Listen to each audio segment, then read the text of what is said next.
we've been talking about a person's relationship with himself. And I think there's a huge insight in the Rashis. If we read the Rashis carefully, a huge insight of understanding ourselves and what we resist internalizing about ourselves. In other words, certain things we're afraid to look in the mirror, and other things, even if we look in the mirror, there's ad kan, we don't really internalize what we're seeing in the mirror. When Yosef reveals himself to his brothers, and he sends them back to his father, and as they're about to, he leaves some messages for his father to tell him this and this, and then he tells them, Al tirgasu baderech, don't speak in learning on the road. Don't get yourself talking, learning more. Tirgazu means heated discussions. And don't do that in learning. And that's really halacha, tirgazu baderech. The question is, Yosef's not the first person that ever sent anybody on a trip. These same people were sent down by Yaakov Avinu. Yaakov Avinu sent them to Egypt with Binyamin. He sent all the brothers down. This is a law that Yaakov knows too. Why did Yaakov not instruct the boys, Al tirgazu baderech? Going down there, don't get distracted and don't get excited in learning. Don't lose your focus. Make sure you get to Egypt. Yeah. It really is drive carefully. It reminds me of the story. This is just the mother could do this.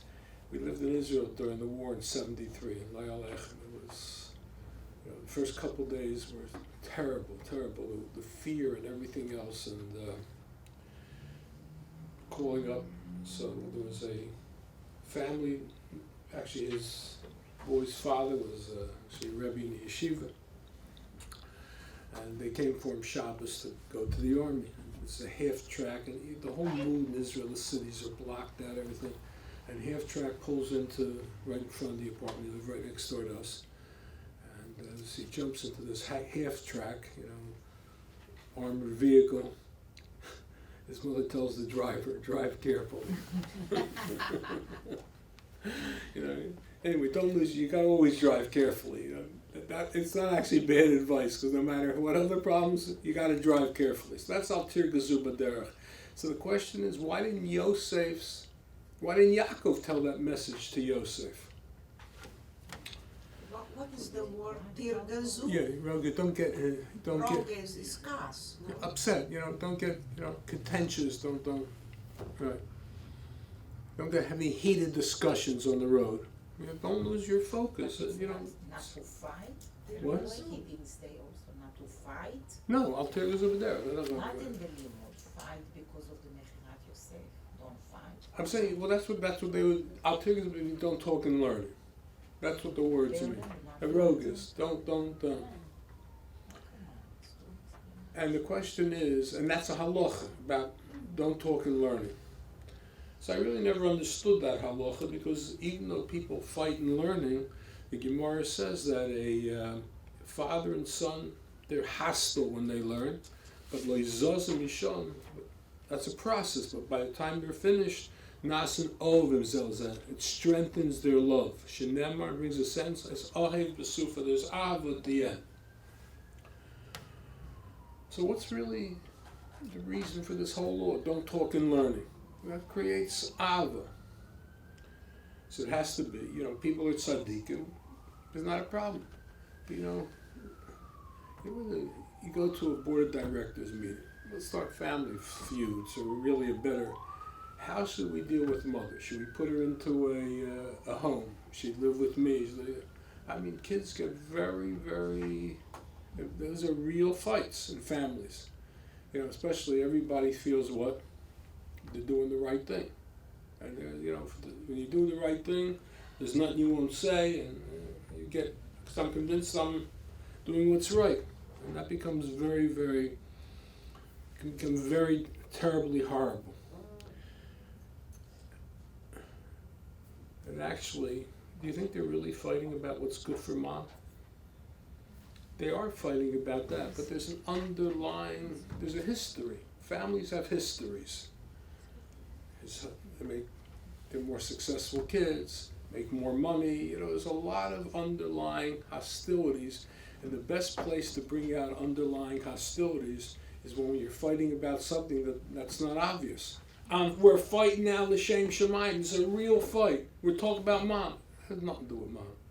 Yeah, there is maybe a disagreement, but the real hostility and all the anger and the heated discussions are because of underlying history in the family. There's a lot of history. Families have a lot of history. More successful, better kids, right? Better, more they get more prestige in the community, and that troubles the siblings. But it's hard to. They have to swallow it, but they're not going to fight over that. But when you have an issue you can fight about, then it becomes a real fight. That is, in my opinion, the basis of the law of altir gezu baderech. They're going to talk and learn, and that's really nothing wrong with talking and learning. However, and therefore Yaakov didn't feel he had to get these are tzaddikim. They're going to talk and learn. They're not going to. It's not going to become a real fight. Not going to be really hostile. Yosef already saw them fighting with each other, because he knew when he said he was Yosef, they started fighting with each other, and therefore he didn't want this to come out in learning. Learning is the most dangerous place the fighting goes on. Two guys in the Yeshiva scream. Sometimes it could be in learning, but maybe one has a better shidduch, or one is getting better shidduchim than the other one. There's so much history people have when their fighting has nothing to do with it. In fact, there's a huge word from the Kotzker Rebbe, which I think is one of his most brilliant wörtlach. Chana had no children. Penina had 10 children. And Chana was barren, broken, that she didn't have any children. And Penina started jabbing her. You're not righteous. You're not righteous. You're not worthy of children. And the Gemara says it was the Shem Shemayim. Why? Because she'll daven harder and she'll have children. And that's actually what happened. So the Kotzker Rebbe asked the question, how do we know she was doing it l'shem shamayim? How do you know? How did the rabbis know it's l'shem shamayim? So the Kotzker Rebbe says, and this is it, nobody can do something so horrendous without convincing themselves it's l'shem shamayim. Here's a woman without children. You want to tell her to daven, build her up. To put her down, you only can justify that l'shem shamayim. And that's the same thing the way you'll talk with your siblings, discussions, board meetings, or chavrusas in the yeshiva. You want more? She's stupid. That's underlying thing. But thank God we have a venue that looks like we're doing it l'shem shamayim. And when I'm doing something l'shem shamayim, I have a license to do whatever you want. That's what he said. That's the psychology of that. And actually, we know that she did it l'shem shamayim. I mean, she thought she was doing l'shem shamayim. At the end of the day, she lost every one of her children. She was punished for this, even though she did l'shem shamayim. I mean, she thought she was doing l'shem shamayim, but at the end of the day, it wasn't l'shem shamayim. And so it's really telling you that it's not hard to convince yourself you're doing something. When the thing should be done l'shem shamayim, then all the hostilities come forward. People that sit on board of directors will tell you the same thing. The fights that go on, it has nothing to do, is this teacher better? Should we extend the school day? Or should we buy the rug for the shul? And they're like screaming at each other, fiscally irresponsible, stupid. And there's history. People have history with each other. Jealousy, right?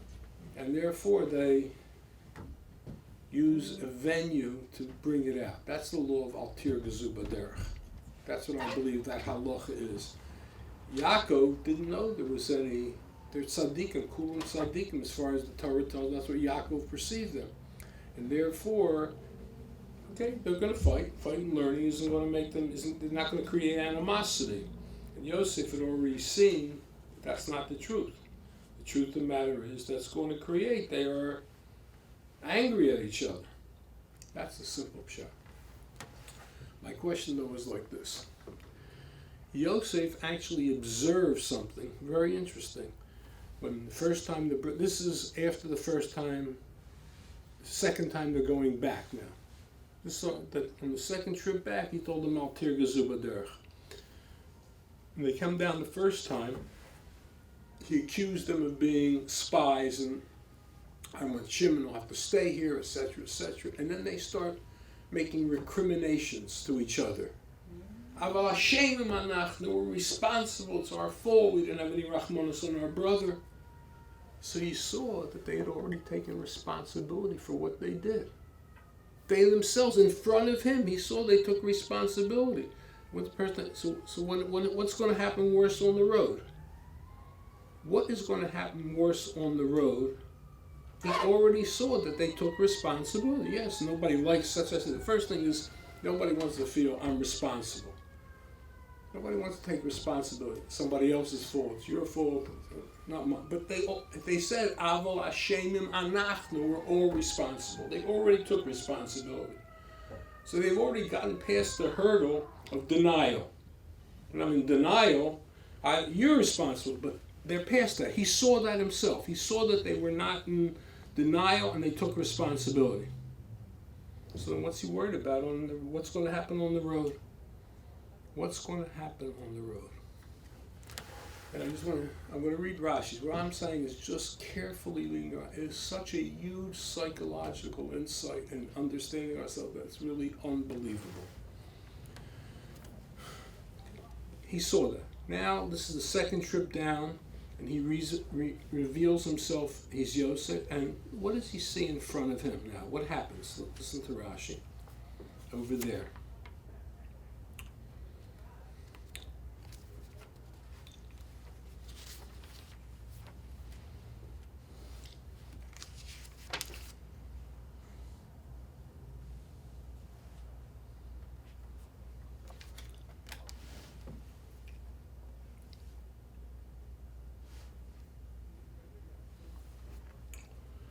He says, get everybody away from him. And Yosef tells me before he reveals that, get everybody out of here. Everybody other than my brothers. Everybody out of here. And Rashi says, because he could not bear that the Egyptians would be standing there and hearing his brothers misbaishim, being ashamed when he would tell them. What's he throwing there? Maybe, what does it mean, being ashamed? Being ashamed. What does that mean, being ashamed? They did something wrong. What is he adding this thing of shame? They did something wrong. They already took responsibility for it. He had heard that the first time they're there. So what can he? In fact, the Maral says, Rashi's not saying right shot in the sentence. It's not that he was afraid they would be ashamed. He's afraid that they're being accused of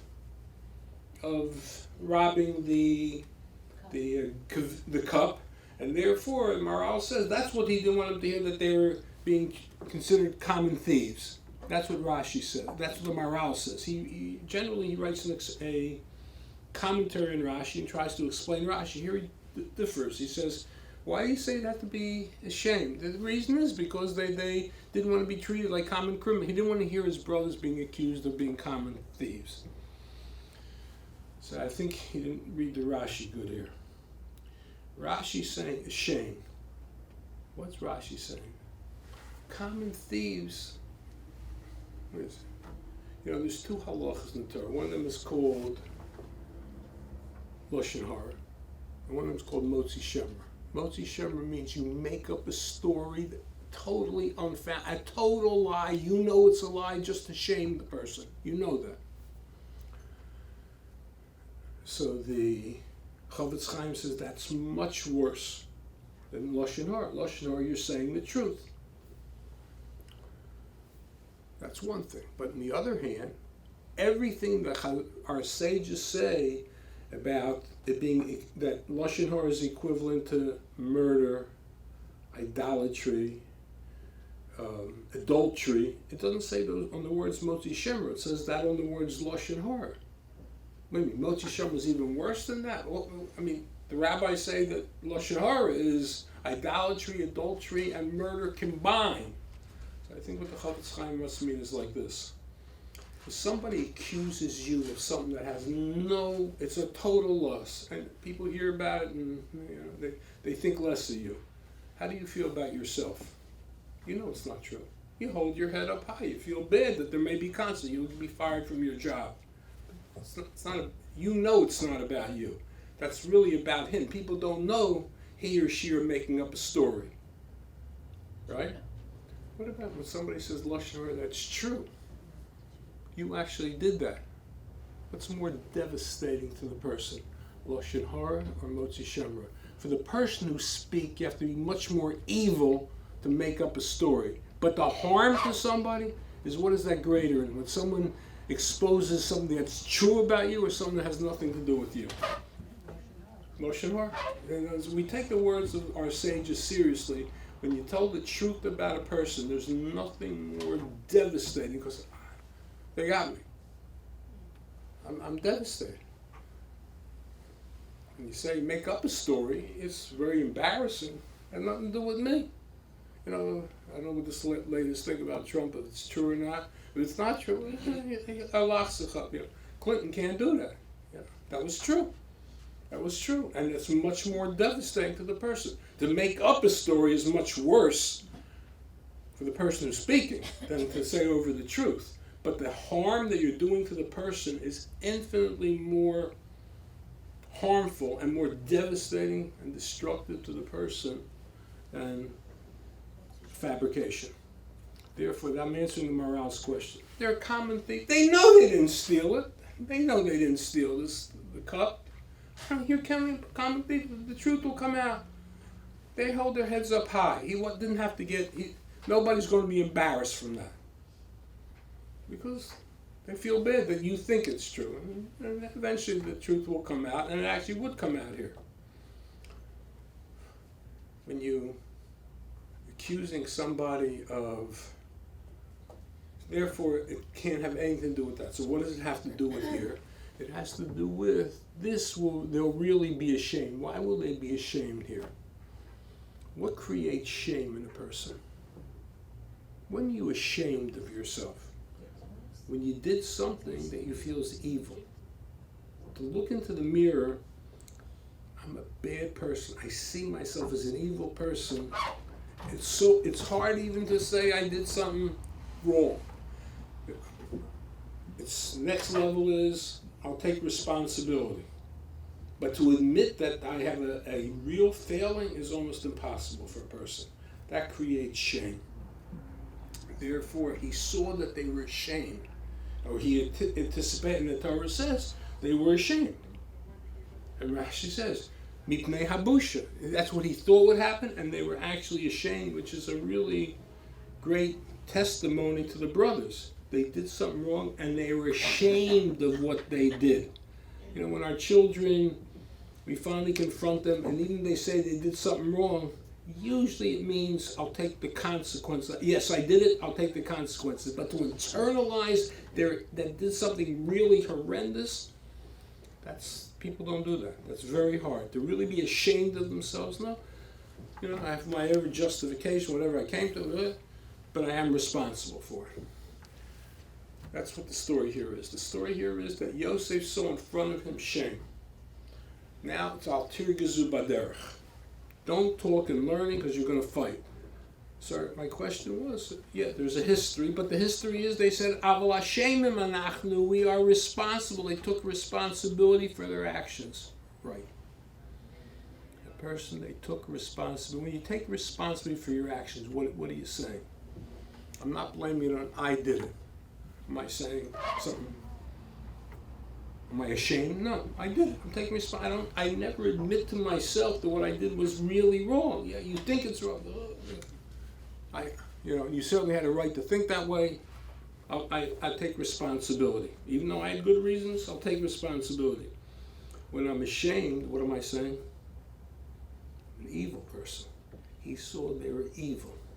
What he saw the first time is, Aval Hashemim anachnu, we're responsible for it. Yeah, they all saw we were responsible, but did they say there's something wrong with that? The person takes responsibility. You catch a person, you caught me. I'm responsible. I can't weasel out of it. Which I say, I admire someone who takes responsibility too. Usually you get an apology. If you think I did anything wrong, I'm sorry. That's usually, I didn't do anything wrong, of course, but you understood it that way, I'm sorry. You hear that people say that. If you think, if you think I did anything wrong, I'm sorry. If you think it was a sin, I'm sorry. We all hear it, but we forget we say the same thing. It's very easy. We hear that from everybody, apologizes to us, but we do exactly the same thing. Okay, now I'm taking here, I'm responsible. Okay, good, responsible. But some evil about me, I have good reasons. Slip it, not evil. A person that's ashamed is, the fact that I took responsibility doesn't mean I could ever come to terms with the fact that I am ashamed of what I did. Yosef said, look, now you'll see what Al Tirgz B'derech. It's just reading the words, every Rashi carefully here. Rashi says, what was he afraid of they're going to do?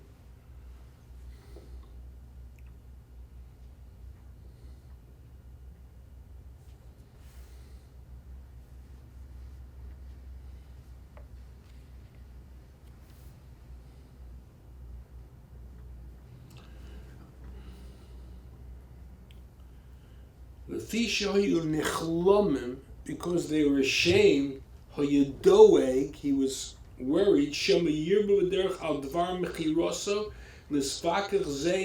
going to start fighting, you spoke Lashon Hara, and you caused the hatred. Because when you did something that's shameful to you, he saw they all took responsibility. They're not going to fight about that. Now, there's a level they're not. They're going to blame each other. They all said, Hashem Manachna, we're all responsible. What's the difference here? That's when it was just, do we have to pay the price of our misdeed? But if it's, I'm ashamed of what I did something so horrendous, I caused this hatred. I don't want to admit that I did something. My brother did that. He was the one that got me to do the good. I shouldn't have gone along with it, and therefore I take responsibility. But he was the one. He caused me to hate him. That's what he saw. He saw shame. When you see shame in a person, means the people know they're evil. As long as I can put the evil behavior, I'm going to put on somebody else, and that's what he's afraid. They're going to start talking and learning, and they're going to have a perfect vehicle where to bring all that hostility. They don't want to admit to shame. Shame means I understand there's something really not well about me. I acted in a terrible, terrible way. You'll never hear this in an apology. Really, the best apology. If you think I did something wrong, I'm sorry. If you were stupid enough to think I did something wrong, then I'm sorry. It's almost insulting, actually. Most apologies, they're insulting. That's the way they feel good about it. They insulted me. But the real definition is, I'm embarrassed. And by the way, until a person really is ashamed of what he did, it's very hard to change, because you're not dealing with the real core issue of doing something evil. We have to admit sometimes we do things that are evil. I don't want to see myself in the mirror like that. First of all, anything that happens, it's not my fault. But if I get past that, I take responsibility means I take responsibility. It doesn't tell me that I did something. I happen to, make a bad judgment. It was a slip of the minute, but nothing negative really. But I'm not ashamed. I'm human, The human is to error, is to be human. That's always a slip. But when somebody's ashamed, he's way past that. He knows there's real evil here. And when they have a chance to extricate themselves from feeling evil, and that he's the evil and I'm responsible, he's evil, that's what's going to happen. Al Tirgz B'derech. It's learning how real responsibility that will help us change is only if I really feel what I did was shameful and wrong. If I didn't do that, maybe I'll change my behavior, maybe, but it's just a external behavioral change. It's not a fundamental change. we do not wish to admit to selves we have a character flaw. In fact, this is another kind of apology again. Yeah, I know I insulted, but you know I think without talking. I talk without thinking. Like that's like an answer. Yeah, just people know. It's okay to talk before you think. You know, it's okay. I have that. That's not a flaw. That's just who I am, and you have to live with that. Yeah, if I did this, I'll take responsibility. But I didn't mean to harm you. But to say talking without thinking itself is really a character flaw, and I have to work on that because there's something wrong with me, that your feelings are, I just blurt out my feelings without thinking about it, that we don't admit to. Usually they want us to accept their shortcoming, and this is just the way they are, and they're not going to change, and they didn't, and therefore it's not the way I'm talking about they, and I'm telling you it's not they. It's not they, it's me too, it's all of us. The way I live with my character shortcomings is, I said, I can't change that, but I will take responsibility. Yes, I'm the kind of person, I'm a hothead and I talk before I think. That's all it was. And you have to accept that's who I am. And therefore, if I did that, I'm sorry because I hurt you. I'll be responsible. But what do you mean you should accept that? Why should I accept it? You shouldn't accept it yourself. You should be ashamed of yourself that you just blurt out things and you have no sensitivity to anybody else's feelings. This is who I am. What do you mean that? This is who you want to be. That's a character flaw. That's a serious character flaw, and we don't recognize as a character flaw. The shame is the point where you recognize who you are may be flawed. That's what a person is ashamed about. That's very hard to do. Knowing ourselves is really understanding that most of our faults is because we want to be that. We've actually chosen to have this character flaw. Not only I want you to relate to me based on my character flaw. Don't expect me to be nice. I do talk, that's just the way I am. If you're hurt, I'm sorry. But it wasn't about you, it's about me. But I'm a good guy, because that's what you have to expect from me. Instead of, the person should be in his mind, I got to expect more from myself. Forget about what you expect. I have to expect myself more from myself. I can't be like that. I'm ashamed of who I am. Anyway, I said, next time you get a real apology, I guarantee you'll pass out. I guarantee we'll know how to give one, though. HaLevai. We should all try. And even if we don't say it, at least begin, even if we don't, it's a big courage to say that, but at least to ourselves, I'm really a flawed person. Then that's the beginning of change. There's no change without thinking you're a flawed person and not recognizing a flaw. That's what the Torah is telling us here. That they took responsibility, which itself is a big level. We're all responsible. But in front of Yosef, they were all ashamed. Now, who are responsible for our shame? Must be one of the other brothers. He got me talking about it. It was all his fault. And that's what he afraid was going to explode on the road back. And it probably would have exploded, but he already told him, Al tir gezu badar.